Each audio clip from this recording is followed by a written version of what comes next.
July 2015. 26-year-old tourist Megan Reed from Seattle goes hiking near the Nick Glacier and disappears. 7 years later, spring floods expose the riverbank. Among the sand and rocks lies a skeleton with stones tied to its ankles. This is no longer a tragedy of the wild, but a clear crime. Megan Reed from Seattle closed her laptop, turned off the lights in her studio, and opened her suitcase with her gear already packed. Everything was laid out as she was accustomed to. A map in a waterproof bag, a flashlight, a first aid kit, a folding knife, spare batteries, a light windbreaker jacket, and trekking poles. On the kitchen table was a notebook with a list of checkpoints. There was a small check mark next to each point. At the bottom was a note in italics. Return on July 15th before lunch. This was not just a vacation. For Megan, such trips to wild places were a way to put her mind in order. Before departure, she left her mother a letter with her itinerary. Nick, coastal trails, one night, no ice, it said. Her friends knew that Megan was not a hero, but she loved the line between comfort and risk. That summer, she decided for the first time to walk the section near the glacier on her own, without a group. She had saved the contacts of local rangers and the base station number in her phone in advance. In her wallet, she had a permit to stay in the area and an insurance policy. Everything looked like a well-planned short trip. The last confirmed moments of her in the city were captured by a camera at a small gas station in Talkeetna. A gray Toyota pulls up to the pump. Megan fills up the tank, buys water, a snack bar, and gas for her stove. In the next lane is a black pickup truck with a faded sticker on the side. A man in a flannel shirt and a wide-brimmed hat gets out.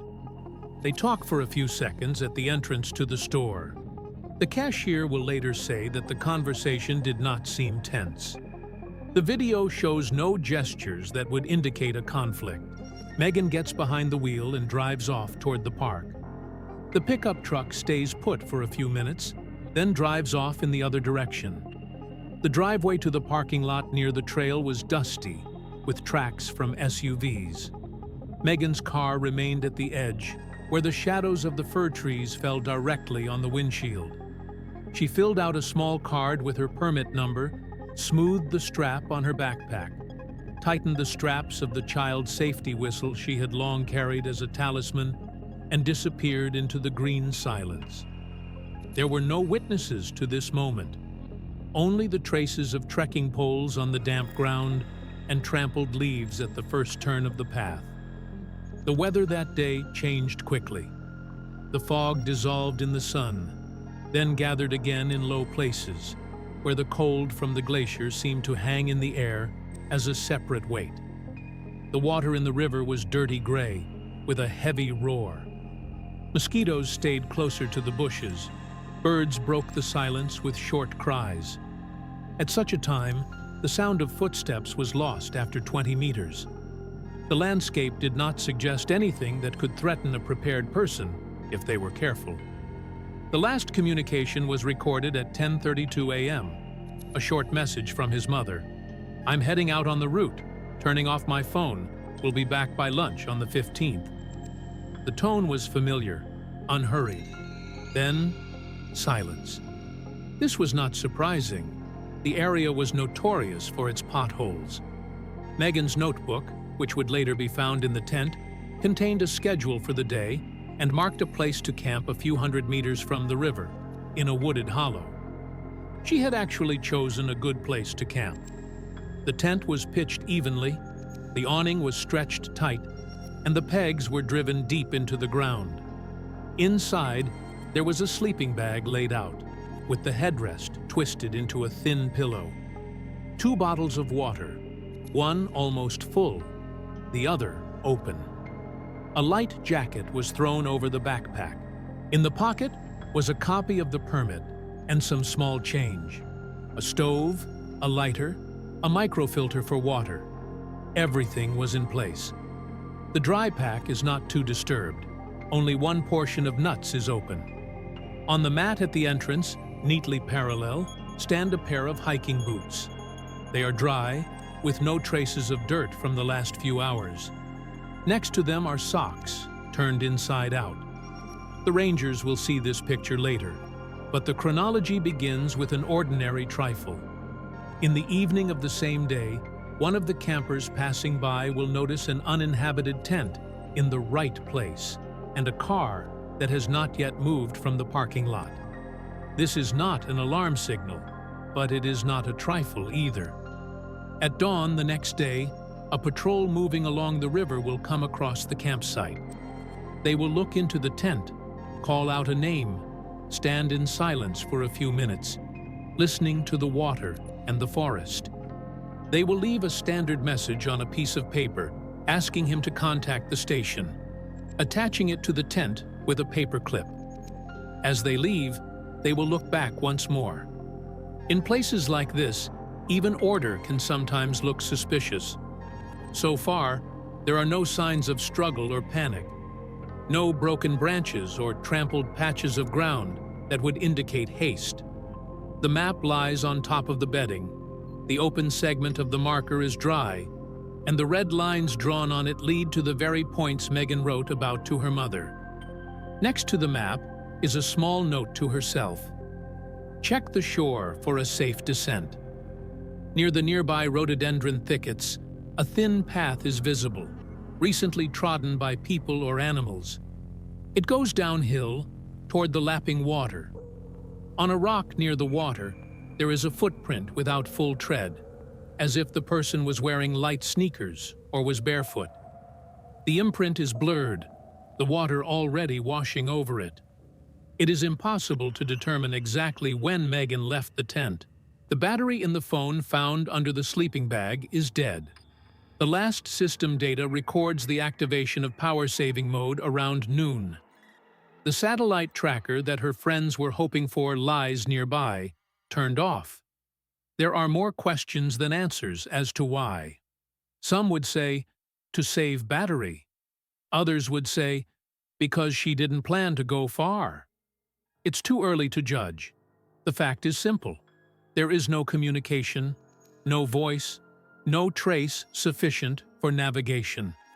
The car is in the parking lot, just as it was. The interior is clean. In the trunk are spare hiking socks, an old thermos, and a mat for stretching.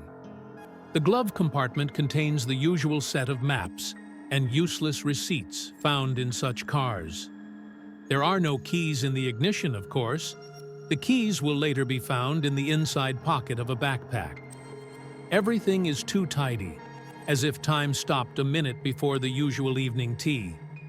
In the afternoon of that day, someone on the trail will remember seeing a woman in a greenish jacket walking toward the river, carrying only a bottle of water. The description is vague. There are dozens of such jackets on the route. Someone else will say that in the morning, they heard a woman laughing from the valley. Laughter in the forest is a sound that late at night spoils any evidence. It sticks in the memory, but does not hold up to fact. There is no confirmation of these words. In the evening, the sky is covered with low clouds. The forest smells of wet wood. The river roars so loudly that it is difficult to distinguish the distant cries of birds. The light fades quickly. An empty tent darkens between the trunks. A piece of paper with a message does not move in the wind. In the parking lot, someone catches a weak signal on their laptop and writes to a friend in a messenger, "There are very few people here. The place is deserted." Megan's car remains where it is. In her room in Seattle, the lamp in the hallway turns on from the timer, as always, at the appointed hour. Nothing changes until nightfall. Megan does not return to the tent. Her name does not appear in the exit log at the barrier. The phone is silent. No one sees the distinctive gray Toyota on the highway. At the store where she bought gas for her stove, the cashier counts the day's takings and sets aside the receipt, on which he has written the time and a short note. Tourist with water. In Talkeetna, the cafes are closing and the signs are turning off. At the gas station, the camera continues to record the black and white monotony of the night parking lot. Cars that rarely arrive, headlights that cut through the darkness, and empty spaces that tell no one where someone has gone or where they are coming from.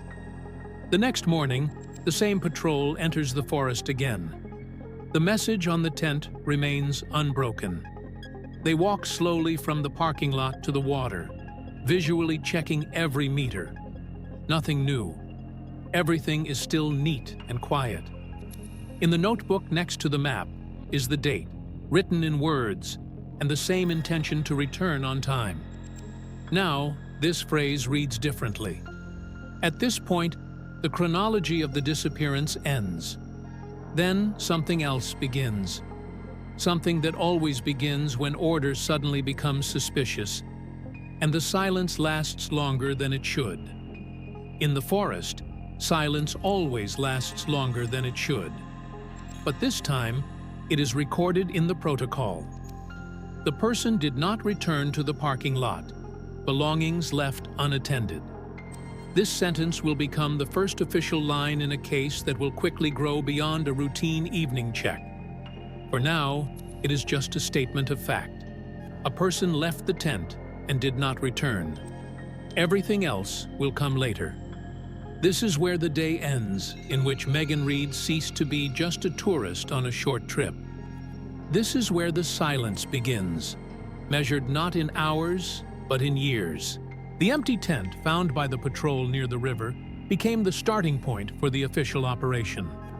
The next morning, on July 16th, a search and rescue alert was declared in the park. The protocol was clear. The first 72 hours are the most important, because during this time, the probability of finding a person alive remains high. Equipment and personnel were brought to Talkeetna. A command tent with maps, radio stations, and a duty roster was set up at the base.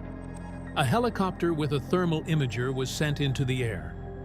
On the ground, rangers divided the search area into sectors. The coastal areas of Susitna, the trails leading inland, and the forest hollows. In the first few hours, the dogs confidently walked from the tent to the river, but the trail ended there. This only confirmed one of the main theories. Megan could have gone down to get water and disappeared in the rapid current. The river is especially dangerous at this time of year. Meltwater from the glacier raised the level and made the flow murky with hidden underwater eddies. However, helicopters combing dozens of kilometers downstream saw nothing. No debris, no thermal imaging signals.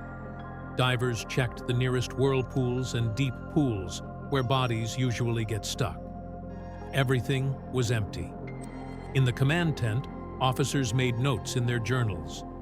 Megan's mother sat nearby, brought to headquarters specifically to identify personal belongings.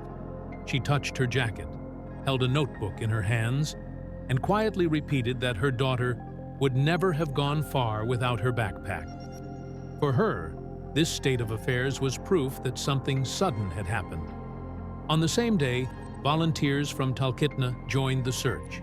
Some brought gasoline for the ATVs, others handed out food. Several groups went deep into the forest, stretching out in a chain, calling out to each other every 20 meters. Their cries were lost in the noise of the river and the wind.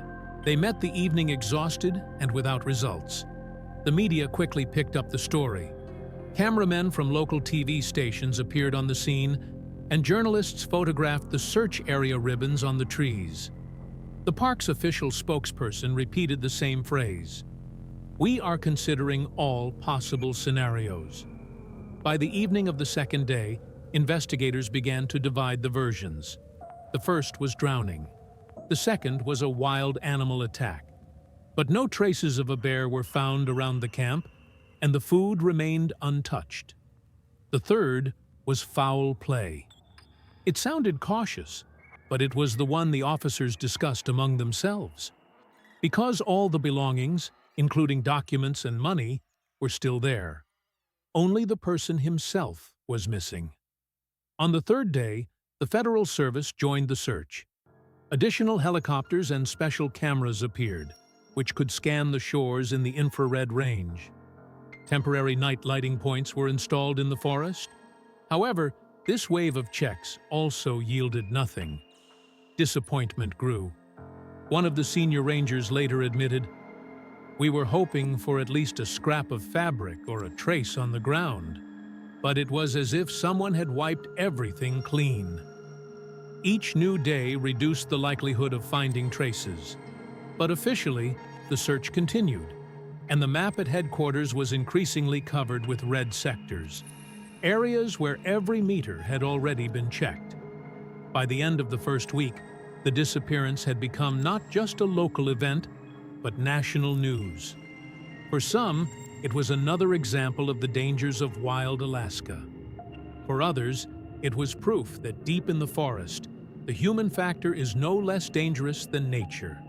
And although the official reports said no results, it was clear to Megan's loved ones that after such a large-scale search, the absence of even the slightest trace meant something more than a random tragedy. The fourth day after the disappearance began with a meeting in the command tent. On the wall hung maps with search sectors, tables with call signs, and lists of people interviewed. Everyone understood that if not even the slightest trace had appeared in the first few days, it was necessary to move from "where is she" to "what happened to her." The investigators laid out possible scenarios one by one, recording the arguments for and against. Version 1: an accident on the water. The Susitna River rises in the summer and does not forgive mistakes. The dogs did indeed trace the scent from the tent to the edge of the shore, where it disappeared. The hypothesis is simple. Megan went down to get water, slipped, and was swept away by the current. This version was supported by the order in the camp. The food was unpacked, the documents were in place, the shoes were dry. One can imagine that she went out for a few minutes in light shoes, or even barefoot. Against this version is the absence of any material traces. No broken bottles, no pieces of fabric, no fresh scratches on the rocks. Aerial monitoring and divers searched the areas downstream, but found nothing. For experienced rangers, this was unusual. The water usually gives up at least something. Version 2: a wild animal. This is always mentioned in every case like this. However, there were no characteristic signs around the campsite. Bear tracks, torn packages with the smell of food, or drag marks. The ground near the tent entrance was flat, with no ruts or stains. In such cases, rangers usually quickly rule out the animal version, and here it did not hold up for long either. The third theory: voluntary departure. It was called uncoordinated route or disappearance of one's own free will. Officers checked finances, social media, and reservations. Credit cards had not been used since the day of departure to Alaska. Cash had not been taken from the wallet, and the return ticket had not been canceled. Her phone contained a letter of intent for a new job with a start date in a few weeks. Friends confirmed her plans for the end of the summer. The investigation noted that voluntary departure seemed unlikely, but could not be formally ruled out.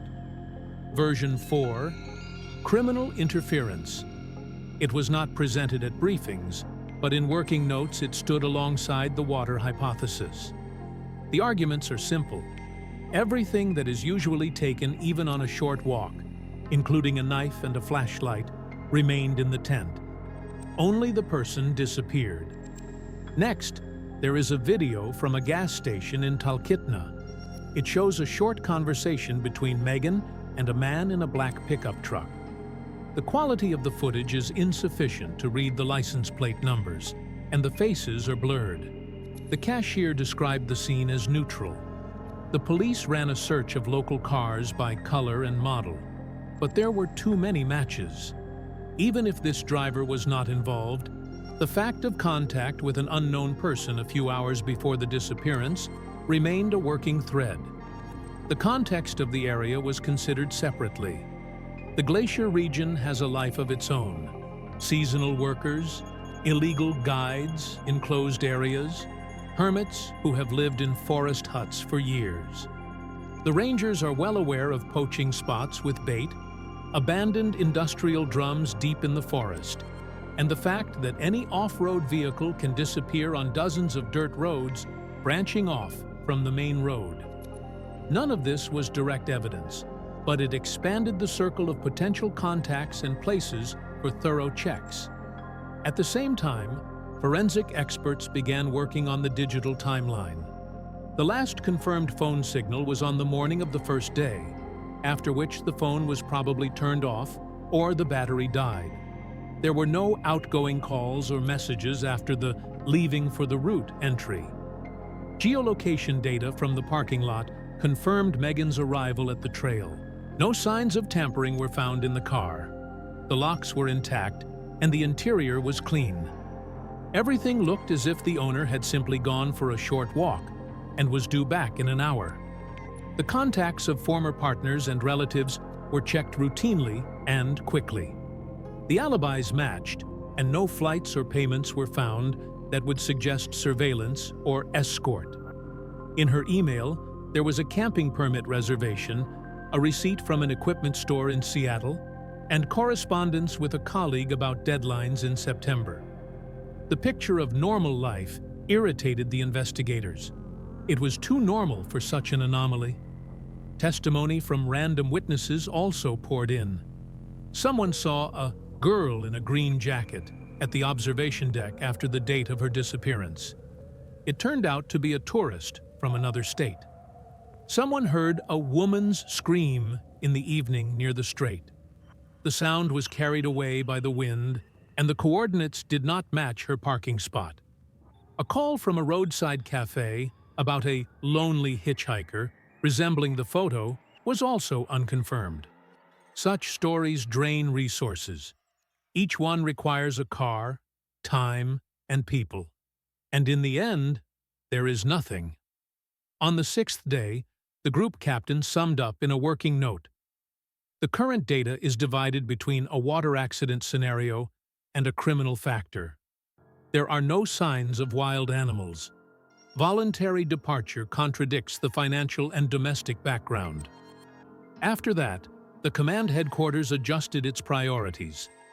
Patrols continued to comb the banks and deep pools downstream, while operatives expanded their checks along the human line. Seasonal workers, pickup truck owners, unlicensed private tour guides, and permanent residents of remote areas. They also did what they usually do quietly and early. They checked the apartments of several locals known for their love of weapons and solitude. Nothing but empty freezers, dirty workshops, and long stories about strangers in my forest. At the same time, wire barriers were stretched across the river channels, which sometimes catch light objects. No results. For the family, the phrase "two main versions" meant one simple thing. Either the water had carried the body away so that it would not be found for a long time, or someone had intervened and carefully removed the traces. Megan's mother insisted on the latter. She repeated that her daughter would not have gone into the water without a flashlight and a knife, and considered the order in the tent too neat. The investigators recorded this as a subjective assessment, but internally shared the feeling that the scene looked more unfinished than accidental. On the seventh day, the search map was covered with red sectors, areas that had been thoroughly checked. The room for maneuver was shrinking. The operation was not stopped, but the pace inevitably slowed down. People's vacations were coming to an end, helicopters were being booked, and volunteer groups were shrinking. At this point, the investigation either traditionally obtains something tangible that answers some of the questions, or gets stuck in a list of versions, none of which can be proven. Megan's case took the second path. The versions were neat, clean, and well argued. There was no evidence. A restrained phrase appeared in the daily report. The investigation continues based on two working hypotheses, with priority given to the water scenario, which is probable but does not rule out criminal influence. From there, the transition to a slow phase began, where time works against the memory of witnesses and in favor of those who know how to wait. It is in this phase that strange details usually emerge that change the course of the case. But then, no one knew that such a detail would be an object pulled from the icy depths a year after the disappearance. Almost a year had passed. August 2016 began with heat and rapid melting on the glacier. Over the weekend, two tourists, Lauren Fitzgerald and Dale Pierce, climbed above the marked trail to photograph a blue meltwater pool. At the edge of the ice chute, in a transparent belt of ice, Lauren noticed a dark rectangle. It looked like something artificial, stuck between the ice ribs. Water was flowing from below, and the object was moving slightly in the current. The rangers were called by radio. The next patrol arrived an hour later. Two experienced climbers, Raymond Atkins and Mira Clark, set up two ice drills, established a station, and descended on a short rope. The object turned out to be a mirrorless camera with a broken lens and a torn strap. The body was damaged, the plastic was scratched, and there was fine sandy silt between the buttons. They carefully pulled it out, marked the bag, and brought it to the surface. There was a sticker from a service center in Anchorage on the battery compartment cover. The serial number on the body was scratched but legible. According to procedure, the evidence was taken to headquarters and then to the lab. The camera was placed in an airtight box with silica gel to remove moisture, then disassembled. The memory slot is empty. There is no card. The metal frame of the slot has fresher scratches than the rest of the body, as if someone had frequently opened the cover or removed the card in a hurry. No fingerprints were found. Water, sand, and time had wiped everything clean. The battery is dead, and the model has no internal memory. Without a card, the camera cannot store anything. That same day, detectives checked the serial number through the only lead that could lead anywhere: service center records and local sellers. A match was found. A year and a half ago, this camera was serviced at a store on the highway near Anchorage and returned to its owner, Megan Reed. A receipt for the purchase of a spare battery and two memory cards was found in her email, so she definitely took the camera with her. The news instantly changed the atmosphere. After months of zero findings, the case suddenly came to life. At headquarters, a new sector was marked on the map: ice crevasses and gullies above her last known location. The official version immediately jumped to the top. Perhaps Megan approached the edge of the ice, took a photo, slipped, and fell into one of the shafts. The camera was carried away by melting streams, and the body could have remained in a frosty trap. A week later, the technical phase began. Rope teams, ice drills, probing the field of crevasses, short entrances into the mills where safety allowed. On the surface, it looked like a real breakthrough. In reality, the camera created an illusion of direction that drew resources into the icy labyrinth. Dogs are of no help here. Drones can see little, and water erases any traces. Climbing teams slowly crossed the porous fields, marking with chalk the edges where the ice hid black pits. In several places, specialists lowered endoscopic cameras, but only air bubbles and ice chips were visible in the murky stream. Divers tried to work in the lower outlets of the meltwater system, where the water flows into the river. The current tore off their masks, and the temperature numbed their hands in minutes. They retrieved only a handful of debris: a piece of black fabric that turned out to be an old scarf, a fragment of an unidentified shoelace, and a rusty carabiner that did not match her equipment. There was no material connection to Megan, except for the camera, a silent object that told neither where nor how. Meanwhile, in the lab, they tried to extract some information from the hardware. They took a profile of the micro-scratches on the slot cover and the plastic latch. The expert noted that the edges looked fresher than the rest of the scuffs. This could mean two scenarios. The first was that the card had been removed multiple times during filming, for example, to quickly transfer footage to a phone. The second was that someone had deliberately removed the card after the incident. There was no evidence to support the second scenario. But it was this idea that stuck in the minds of investigators and the family. Megan's mother, seeing the camera in the evidence bag, said quietly, without drama, she would never leave the slot empty. She feared empty memory more than darkness. This phrase was included in the official report as a subjective opinion. However, it influenced the tone of conversations at headquarters. Formally, everyone continued with the ice hypothesis, but unofficially, there was a feeling that a third party was involved. 3 more days of intensive searches were conducted in the sector. The wind wore down the edge, the cracks flowed and changed. Each new descent yielded the same result: water, slippery silence, and a lack of details that could be used to piece together the story. By the end of the week, it became clear that the camera, which seemed to have appeared from the future, had robbed the searchers of their time and faith. At the end of August, the operation on the glacier was reduced to control exits. The camera was preserved in an evidence safe. The report dryly summed up: a device identified as the property of Monsieur Reed was found. The information carrier is missing. No new search coordinates were received. The sentence that was supposed to be a turning point turned out to be empty. That same evening, at headquarters, where the maps were already covered with dust, Detective Trevor Grant laid out 3 photos on the table: Megan's tent, her car in the parking lot, and the camera with an empty slot.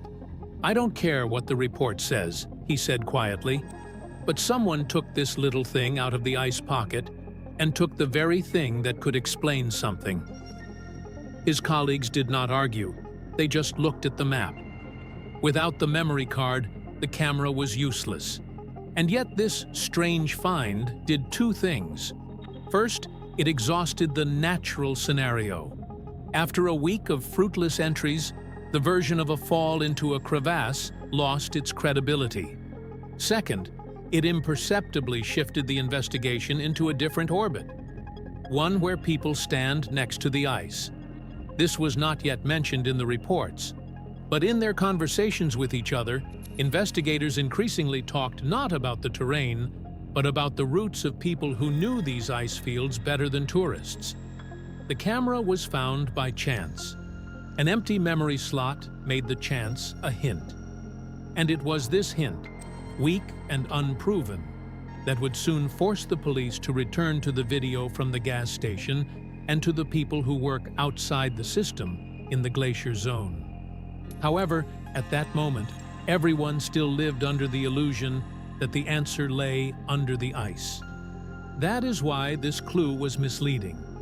It led to the ice, while the correct direction began where the road ended and private paths began. The official search for Megan Reed lasted longer than most similar cases. But by the end of August 2015, it became clear that the results were 0. The maps at headquarters were almost completely marked in red with a marker. Checked. Federal services reduced their presence, and helicopters were sent back to their bases. Only a few officers and a detective on duty remained in the headquarters tent, formally answering calls from citizens. It all increasingly resembled a routine: shifts, notes in journals, polite answers to journalists. For the family, the transition from the active phase to observation was the most painful. The mother came to headquarters every day, even when there was almost no one left there. Her presence contrasted with the empty benches and folded tents. In September, The field base was officially closed. All materials were collected and sent to the archives, and the case was transferred to the unsolved department. The report was dry. No results obtained, no new coordinates. At that point, more than 50 days had passed since the disappearance. Articles with sensational headlines appeared more and more often in the press. Another victim of wild Alaska. Tourist disappears in glacier. But attention quickly faded. When new people disappeared in other states, the cameras and stories switched there. Autumn brought cold weather and the first snow. For the volunteers, this was a signal to finally pack up their equipment.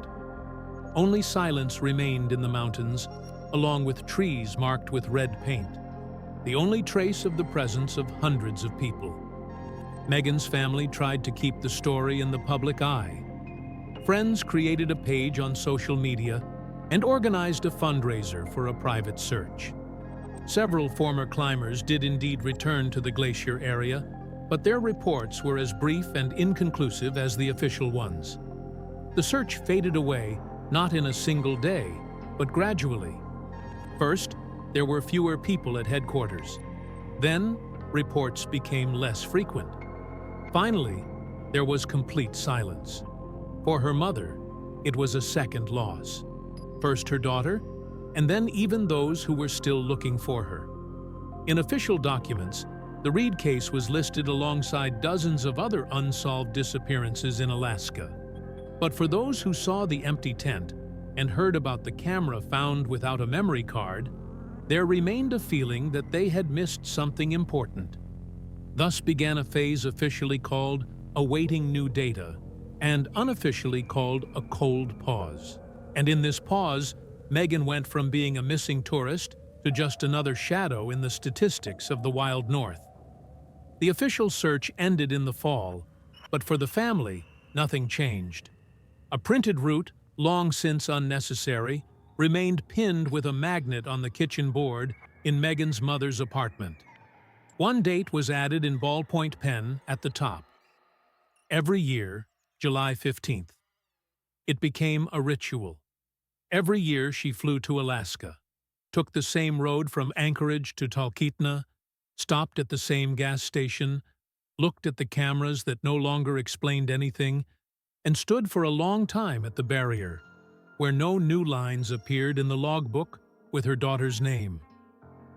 The first year passed under the sign of camera without a memory card. Local newspapers wrote about the discovery, and several regional channels did stories. Pages appeared on social media with photos of Megan and the number 1,000. That's how many requests the family sent to agencies under the Freedom of Information Act. The responses came late and were unhelpful. They all said the same thing: insufficient data. The investigation is ongoing. Unfortunately, there is no new information. The second year brought a brief surge of interest from so-called online detectives. Theories were born and died on forums, from "she drowned and her body went into an ice trap" to "the disappearance was staged."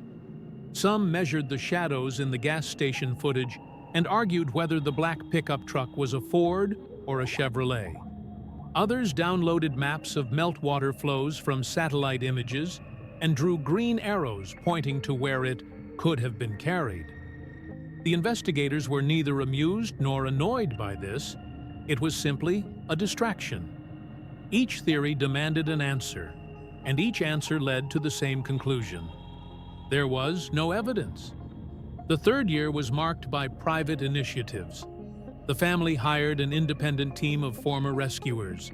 They arrived modestly, without fanfare.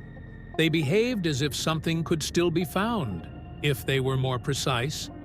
They brought with them lightweight carbon poles for probing, thermal imagers that hold images better in the wind, and a drone with optics that can look under the edge of the ice in the morning hours when the air is colder than the water. They climbed up the glacier, threw ropes over known mills, and entered cracks several times in short sections. They returned quietly. The report was brief. No items relevant to the case were found.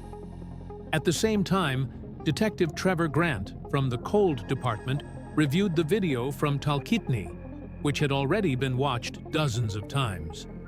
He described the man in the flannel shirt not as an abstract pickup truck owner, but as a person with a certain manner of movement. During the conversation, he keeps his hands in his pockets, and when he turns away, he glances at the rear door of Megan's Toyota.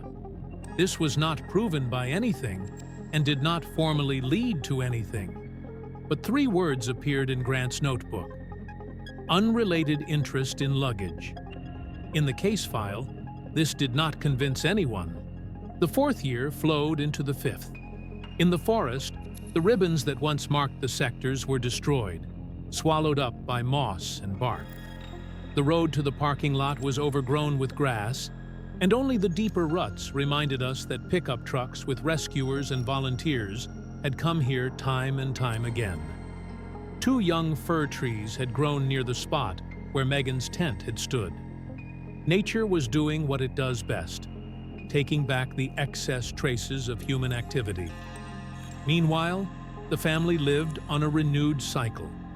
Once a quarter, emails to the investigator from the department, once every 6 months, a briefing with the park and the police, once a year, a trip to the site.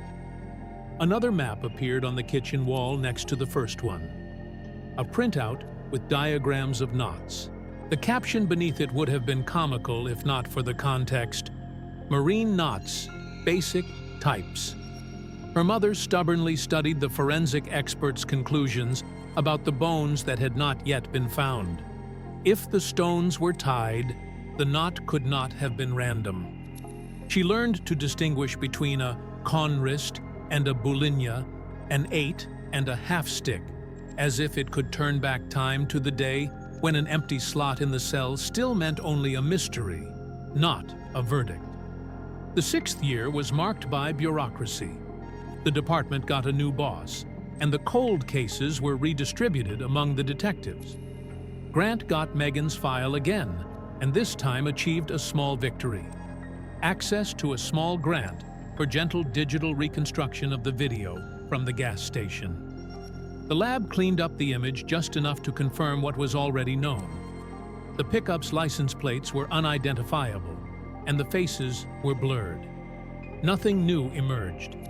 As a result, the report looked as decent and helpless as the previous ones. Meanwhile, Alaska continued its cycle. Winters with bitter air, when the river is frozen solid, and summers with turbulent waters that can rewrite the shores. Several times in the spring, local fishermen found old barrels, canisters, and pieces of industrial plastic in the silt. The rangers photographed it and posted it in an internal chat with dry comments like, "More trash." Each such case was not news, but a background event. The system had become accustomed to its own monotony. The 7th year began restlessly. The snow melted faster than usual. The meltwater raised the Susitna above average, carved out new channels in several places, and turned the old edge of the shore into islands with roots sticking out. For investigators, this meant hard math. Places that were inaccessible yesterday were now exposed. Places they had searched before were now underwater. At headquarters, which had long since ceased to be headquarters, they laid out the riverbed map again, this time for only 2 days, for verification. Grant placed a pencil on a point below the previous sectors and said almost hopelessly, "If anything comes up, it will only be here." This was not included in the protocol. Against the backdrop of this sluggish but steady work, the family finally received a brief but crucial permission: access to the contents of the preserved boxes from the case, which had been lying in the archives for years. Inside was what they already remembered: copies of protocols, rough printouts of maps, photos of the tent and campsite, a dry bag with a silent camera with an empty slot. They photographed everything again, as if new copies could save them from the old holes. Over the years, Megan's story slowly lost its human form and became a set of sheets, notes, and objects. This happens with every case where there is no concrete progress. People get used to the lack of a conclusion and start living differently. But in such stories, there are always two tiny mechanisms that sooner or later break the routine. The first is an event that changes the geography or terrain. The second is someone else's hand that makes an extra move and leaves a mark where it wasn't supposed to. By the summer of the 7th year, it seemed that both mechanisms were dormant in this case. The event brought nothing, and the hand made no mistake. The only living element was the obsessive presence of the mother on the edge of the glacier. She silently placed a new photo next to the old one, rearranged the stones around it, looked through her notes on knots, and gazed at the water. When a great flood begins in Alaska, the sound can be heard from far away. It is dull and steady, like electrical background noise. That summer, the sound was more insistent than usual, but for the protocols, it still meant nothing. The Megan Reed case still read, "No change, awaiting new data." And only the river, which knows neither protocols nor checklists, had already begun its own work. The 7th year after Megan Reed's disappearance began with a sudden awakening of nature. The snow, which usually lingered on the mountain slopes until May, melted quickly and abruptly this time. Streams of meltwater merged into the Susitna, turning it into a murky, turbulent flow. Local fishermen said the river hadn't been this high in decades.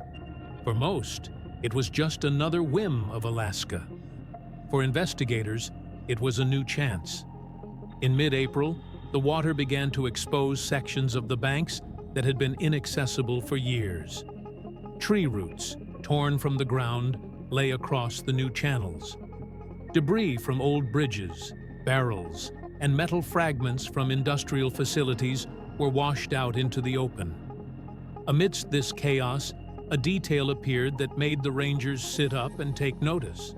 On a pebble shoal, they found a plastic bag half covered in silt, containing tourist batteries and old dry food packaging. The label matched the brand that Megan had bought before going on her hike. The items were immediately sent to the lab.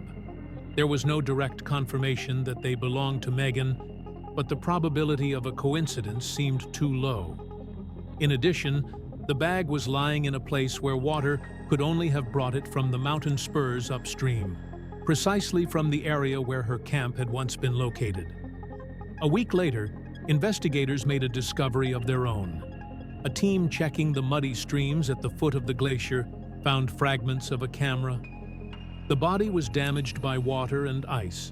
The screen was broken, but the brand name was still visible on the top cover. It was the same model that the family had listed in Megan's belongings. The memory card slot was empty. The camera looked as if it had been opened and the memory card removed. On its own, this detail could mean anything: accidental loss, an attempt to conceal the footage, or later interference by a third party. But for investigators, it was the first real piece of evidence related to the case in recent years. The spring floods forced the police and volunteers to return. Instead of large search parties, small groups of experts, hydrologists, geologists, and forensic experts were now working in the area. They recorded water levels and currents and tried to reconstruct the trajectories along which the debris could have traveled downstream. New marks gradually appeared on the map, where batteries were found, where plastic debris was found, where parts of the camera were found. For the family, the news was both a relief and a new blow. Megan's mother came to see the broken camera for herself. She did not touch it, but just stared at the body for a long time, as if it were something that still belonged to her daughter. For her, it was confirmation. Megan had indeed been there, on the glacier, and something had happened there, not in the fictional versions of escape or staging. The flood brought hope for answers, but with it came the feeling that someone or something had carefully concealed the traces of the past. The empty slot in the camera looked like a symbol. Key information existed, but had been torn out. Investigators recorded everything carefully, but made no official conclusions. The only thing they wrote in the report was, "The flood has opened up a new sector of potential evidence. The case should be considered active." So, in the spring of the 7th year after her disappearance, instead of the usual silence, there was a brief but loud burst of hope. And although no answers were found, for the first time, there was a feeling that the silence of the mountains would not last forever. The 7th year after Megan Reed's disappearance began with rapid snowmelt. Winter receded suddenly, and the Susitna River swelled with meltwater so much that the banks could not withstand the pressure. Old-timers said they had not seen such water levels since the 1990s. For residents, it was an inconvenience. Flooded basements, washed-out bridges. For investigators, it was an opportunity. When the flow destroyed the old riverbeds, it began to expose places that had remained inaccessible for years. Debris from trees, barrels from Soviet-era shipments to Alaska, and pieces of metal lay on the pebble shoals. But among the debris, they found something else. In mid-April, rangers came across a plastic bag with batteries and wrappers from tourist food. The markings matched the brand Megan had bought on the day of her departure. This was the first clue. The water could have carried items from the area where she had set up camp. A week later, a team of investigators working at the foot of the glacier picked up a lens cap and a torn camera strap from the pebbles. The plastic was scratched and the clasp was damaged, but the model matched the one Megan used. This confirmed that the water had washed away small parts of her equipment. And the empty slot in the camera, found earlier, now took on new meaning. Someone had indeed taken the memory card. Maps reappeared at the headquarters, which had existed for years more formally than anything else. Hydrologists and geologists drew up new flow charts, trying to recreate the path the objects could have taken. The marks multiplied. Batteries here, strap there. It looked like a chaotic mosaic, but for the investigators, it was the first step forward in years. Megan's mother came to headquarters in person. She stared at the fragments of the strap for a long time, not touching them, as if afraid of destroying the tiny bridge to her daughter. For her, this trifle was more important than dozens of reports. It meant that Megan really was still there, on the glacier, and that theories of a hoax could be dismissed.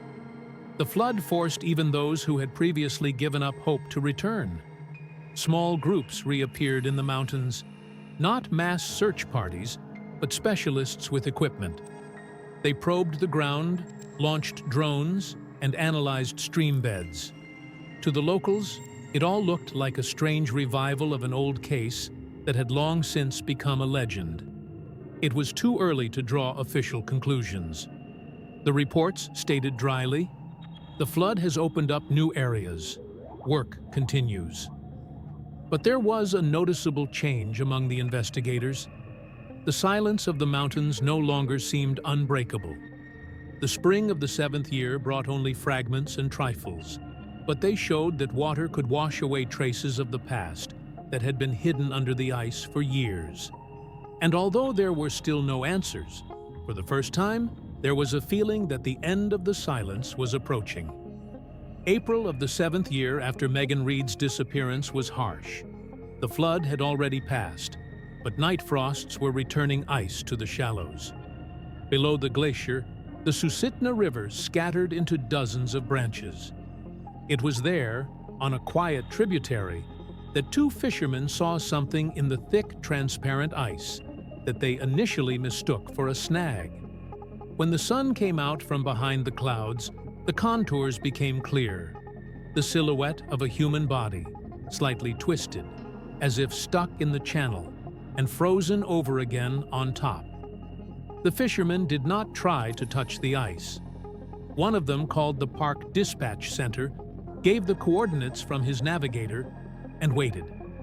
The Rangers arrived in an hour and a half. First, they cordoned off the perimeter with tape. The thin edge of the ice and the side stream created a danger of collapse. The team photographed the scene from the shore and from a drone, made a short flight for photogrammetry to record the position of the ice flows relative to the shore, the current, and any traces that might have remained on the pebbles. When the basic documentation was complete, they began the removal. They worked according to protocol using a cold method. An ice cutter with biolubricant cut around the silhouette, leaving a margin around the perimeter. Hot water from a portable hose replaced the chisel where a chainsaw risked damaging the contents.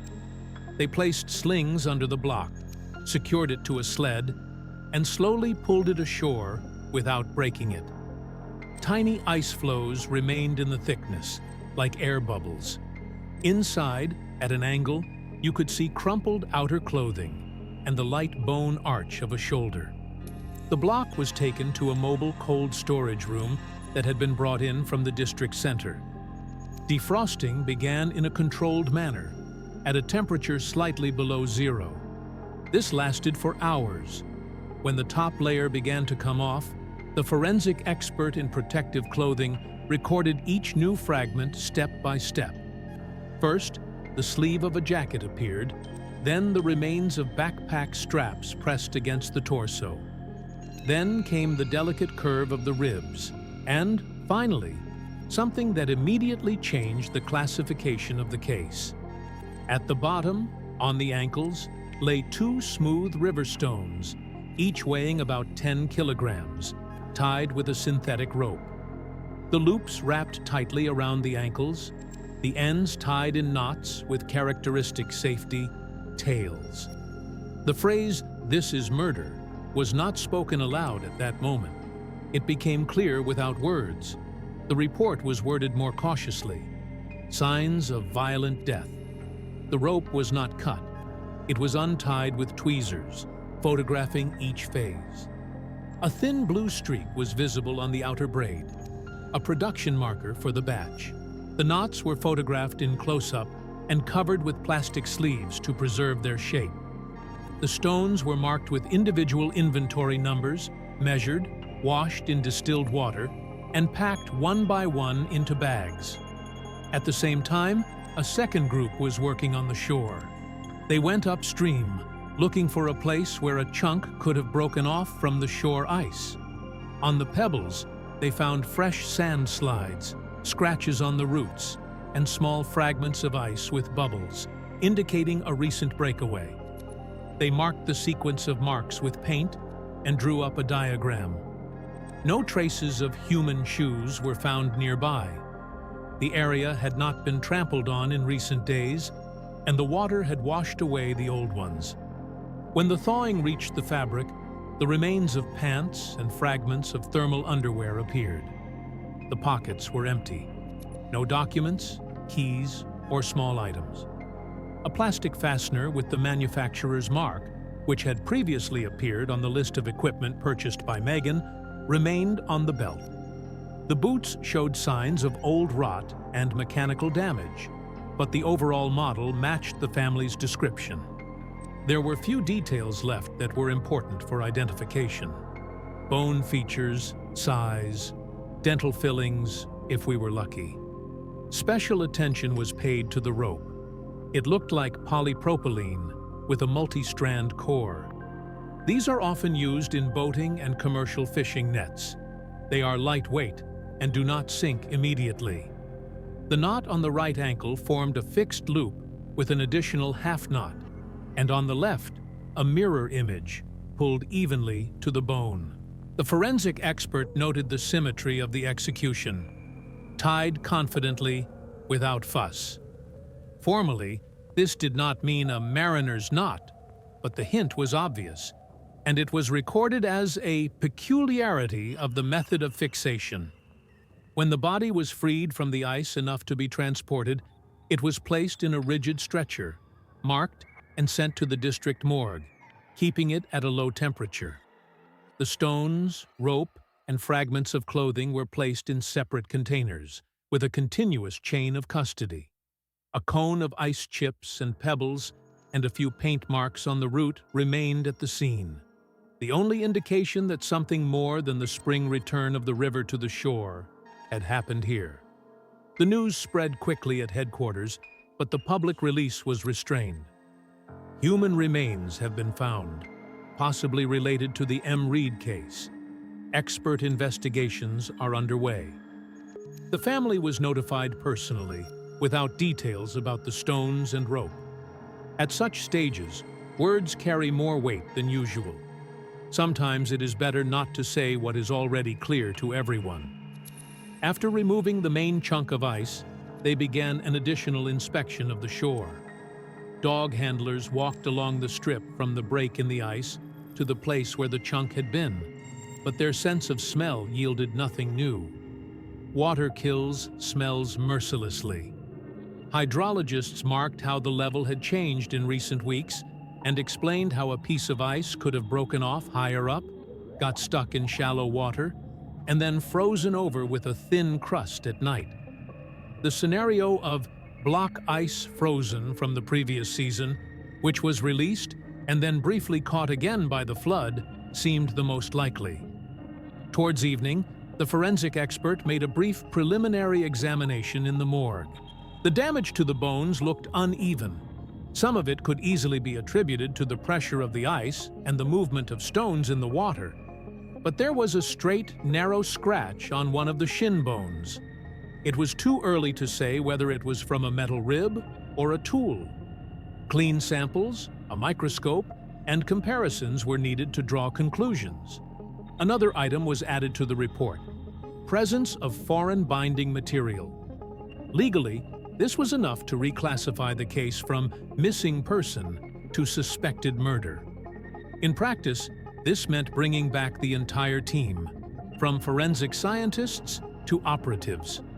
Familiar items appeared on the list of priority tasks: identification by dental records, DNA comparison with the mother, trace evidence of knots, references from rope stores, questioning everyone who could have had anything to do with boats and commercial fishing in the region.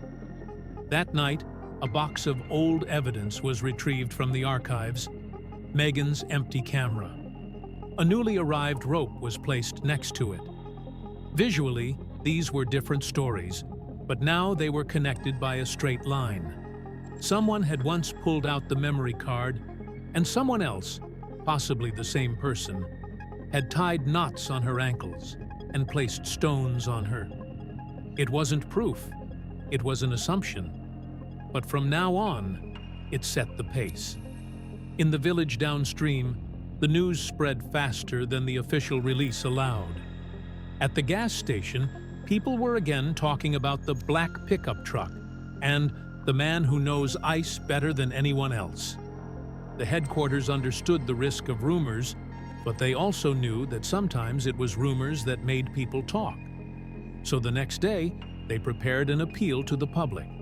They needed information about people who worked as unofficial guides in 2015 or took tourists to restricted areas.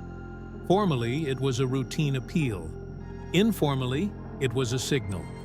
The discovery under the ice brought the Megan Reed case back into the present.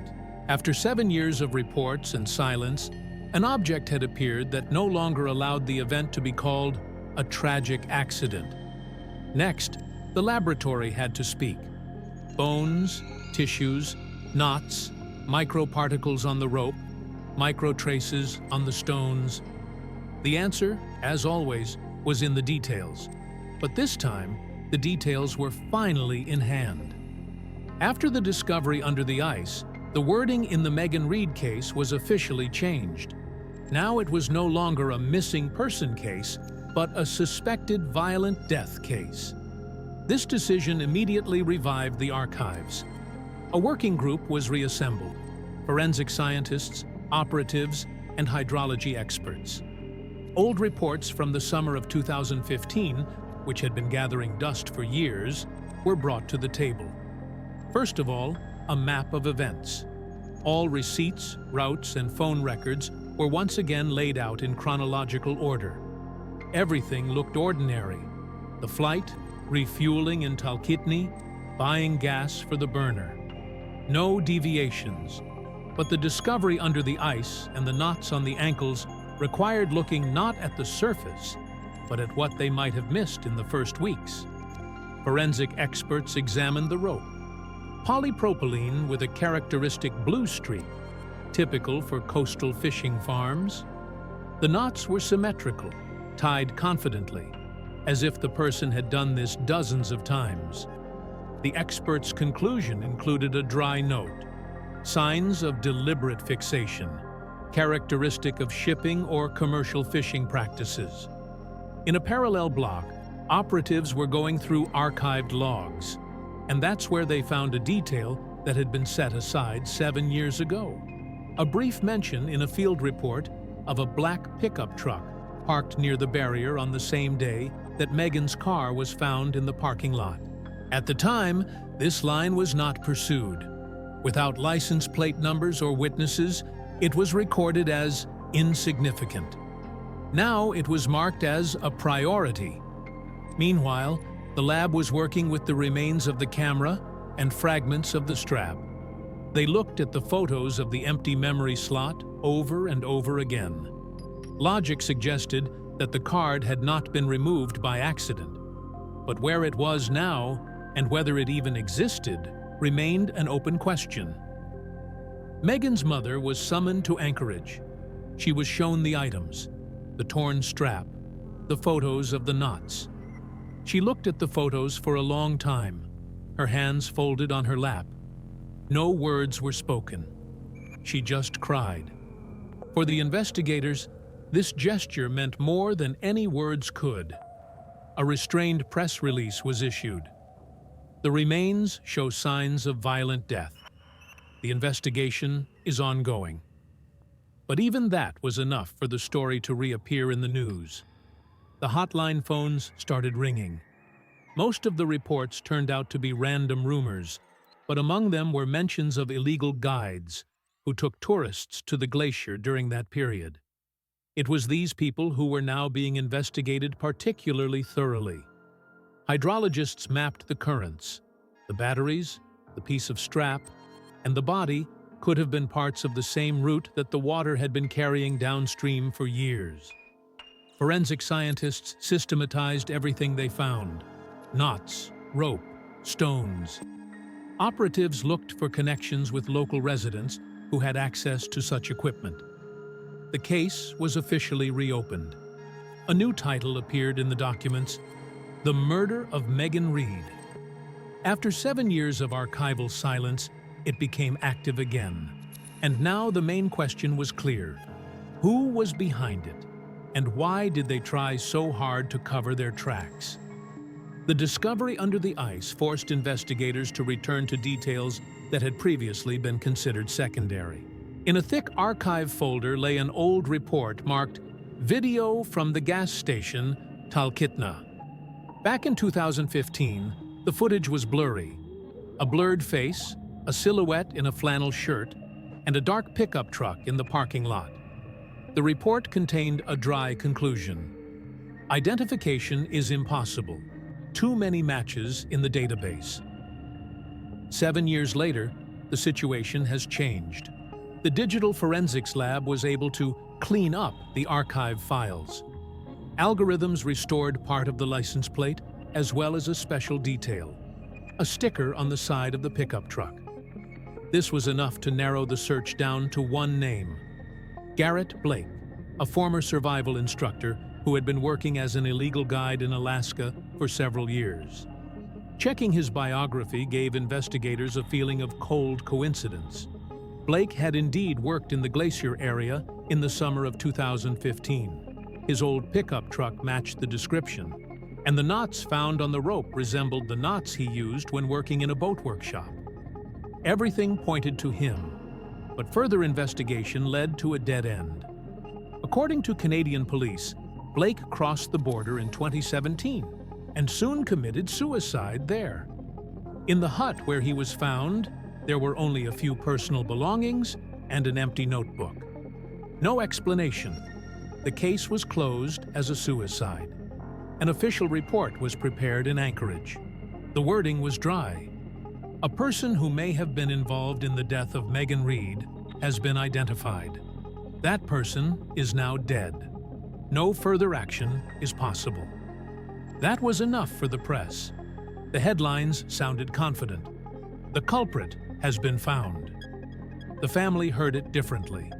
They got the answer to who, but not why. There was no interrogation, no trial, no words that could explain the last hours of their daughter's life. Just a name in the report and an official signature. In the police corridors, people spoke more quietly. Several investigators who studied the case noted that there were at least 2 other disappearances with similar characteristics in the Alaska cold case database. Neither had been solved, but the coincidence was too obvious to ignore. Officially, these cases were not combined. Unofficially, there was talk of the same handwriting between the lines. The outcome was formal. The Megan Reed case was officially closed due to the death of a possible suspect. A stamp was put on the file, and the status was changed in the database. That was enough for the system, but not for her mother. She left the police station with a copy of the decision in her hands and said only one thing: "I know she's gone, but why it happened this way, no one can explain that to me." So the story came to an end that brought no relief. An answer was found, but it was fragmentary. Alaska took another person and left behind only emptiness and whispers that perhaps this story was not the only one.